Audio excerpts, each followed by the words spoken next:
మన దగ్గర ప్లాట్ కొన్న వాళ్ళందరూ మన కాటేజెస్ లో సొకటొమ్ముగా బస్ చేయవచ్చు. తెలుసు కదా, మన దగ్గర మద్యపానం ధూమపానం నిషేధం. డబుల్ బెనిఫిట్ ఆఫర్ తో సిర్లసీమ 2.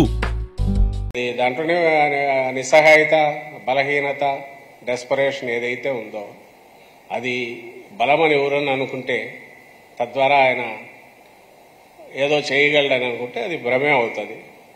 అది కుదిరితే ఆయన ఈసారి అప్పటికీ ఇప్పటికీ మీరు గతంలో ఫస్ట్ నుంచి చూసినా కూడా ప్రతిసారి ఎవరో ఒకరి ఇది లేనిదైతే కాలేదు, అందరినీ పెట్టుకుంటున్నాడు, ట్రై చేస్తున్నాడు. ఆ ప్రయత్నం చేసిన ప్రతిసారి ఒక్కొక్కసారి డిపెండింగ్ అవతల పార్టీలు బట్టి తను సక్సెస్ అవుతుండొచ్చు, ఇంకోసారి ఫెయిల్ కూడా అయ్యారు. 2009లో తన వల్ల కాలే, అన్ని కూటములు ఏకమైనా. ఈసారి వెరైటీ ఏదంటే అటు బీజేపీతో పాటు ఇటు కాంగ్రెస్తో కూడా తన కంట్రోల్లోనే పరోక్షంగా పెట్టుకొని దాన్ని కూడా నడిపిస్తూ అన్ని శక్తులను కూడగట్టుకుని రావాలని చూస్తున్నాడు.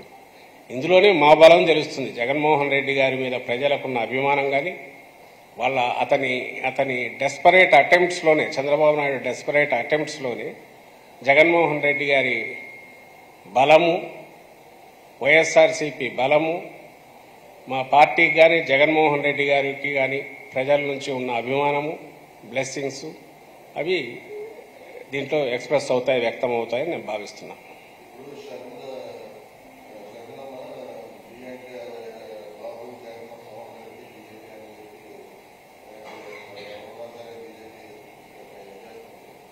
ఏవో పడికట్టు మాటలు లాంటివి నాలుగు పట్టుకొని ఎవరో రాయించిన స్క్రిప్ట్లు చదవడం, వాటికి ఏమైనా వాల్యూ ఏమైనా ఉంటుందా చేసేసి. ఎప్పుడైతే ఆమె షర్మిలమ్మ, మేము ఎప్పుడు చెప్తూనే ఉన్నాం, తెలంగాణలో ఉన్నప్పుడు ఒక పార్టీ, ఇప్పుడేమో ఒక ఎత్తిపోయిన దివాలా తీసిన పార్టీకి నేను ఇంతకుముందు అన్నట్టు చంద్రబాబు నాయుడు డైరెక్షన్లో ఓ పాడుబడిన బంగ్లాను కదా రెంట్కి తీసుకున్నట్లయితే శిథిల భవనాన్ని ఇచ్చేసుకుని చేసినట్టు ఆమెను పెట్టి నడుపుతున్నారు. సో అక్కడి నుంచి ఏమేమి వస్తే అవన్నీ మాట్లాడుతుంటారు. టార్గెట్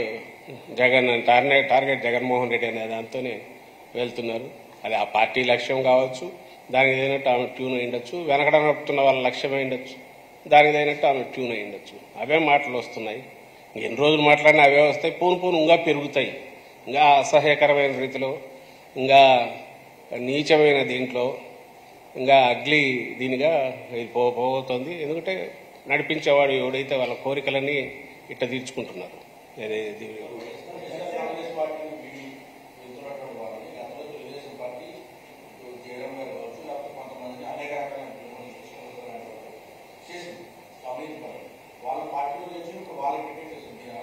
వాళ్ళే ఆన్సర్ ఇవ్వాలి, దానికి వాళ్ళ ఆన్సర్ ఇవ్వాలి. అలాగే ఈ పోయిన వాళ్ళు వీళ్ళ ఇది చేయాలి. పోయిన వాళ్ళందరూ కూడా ఎప్పుడైతే ఇక్కడ అవకాశం లేదో, లేదా వాళ్ళ దారి చూసుకుని ఇక్కడ కుదరదు అనుకున్నప్పుడు పోయిన వాళ్ళు, అలాంటి వాళ్ళని తీసుకుని అది బలం అనుకుని ఆ పార్టీ చూపడం, ఇవన్నీ చూపించి ఏదో ఇప్పుడు ఈ పార్టీలతో పొత్తుల దగ్గర నుంచి ఇక్కడ నుంచి పోయిన నాయకులను, లేకుంటే ఎవరినైనా టికెట్లు లేకనో కుదరకనో ఇమడలేకనో వచ్చిన వాళ్ళని చూపి ఇది బలం అని చెప్పి ప్రజలకు ఒక చూపించాలనే ప్రయత్నం తెలుగుదేశం పార్టీ చేస్తుంది. అండ్ అలాంటి వాళ్ళు చేసేటప్పుడు దానికి ఈ రోజు మాట్లాడింది ఈ రాత్రికి మాట మార్చినా అప్పటికి అదే కరెక్ట్ అని చెప్పి ఒప్పించే ప్రయత్నం చేయగల మేటి ఎల్లో మీడియా వాళ్ళకు ఉంది. వాళ్ళు ఆ మీడియా పరంగా ఉండే దీంతో ఒకటే చెప్పిందే 10 సార్లు పెట్టి అదే నిజమని చెప్పి ప్రయత్నం చేస్తూనే ఉంటారు. వాళ్ళు ఏదనుకుంటే అది నిజం అనుకుంటారు. కాబట్టి నేను ఇంతకుముందు ఉన్నట్టు ఇటు బీజేపీతో కానీ అటు కాంగ్రెస్తో కానీ అందరితో ఒకేసారి పొత్తు పెట్టుకోనో డైరెక్ట్ ఇండైరెక్ట్ చేస్తూ అది బలహీనతే బలమని కూడా ప్రచారం చేసుకోగలిగినంత సామర్థ్యం ఉన్న గుంపు అది. చంద్రబాబు కానీ ఆయన వెంబడి ఉండేవాళ్ళు కానీ ఆ ముఠా కానీ మొత్తం. కాబట్టి అలాంటి వాళ్ళు దేన్నైనా సమర్థించుకోగలరు. దానికి జనం అయితే చూస్తున్నారు కాబట్టి వాళ్ళు ఇవన్నీ గమనిస్తుంటారని మేము అనుకుంటున్నాం.